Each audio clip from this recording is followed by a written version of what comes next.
ಮಧು ಆರಾಮ ಬಂದೆ ಅಣ್ಣ ಆರಾಮಣ್ಣ ಗುರು ಆಯ್ತಾ ಟಿಫನ್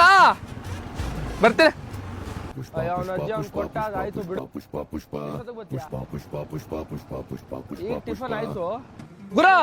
ಪೊಲೀಸ್ ಹಿಡಿತಾವ್ರೆ ಅಲ್ಲಿ ಅಣ್ಣ ಸ್ಟ್ಯಾಂಡ್ ಎತ್ತಣ್ಣ ಮೇಡಮ್ ಸರ್ಗೆ ಎತ್ಕೊಳ್ಳಿ ಚಕ್ರ ಸಿಗಾಗೋತೈತೆ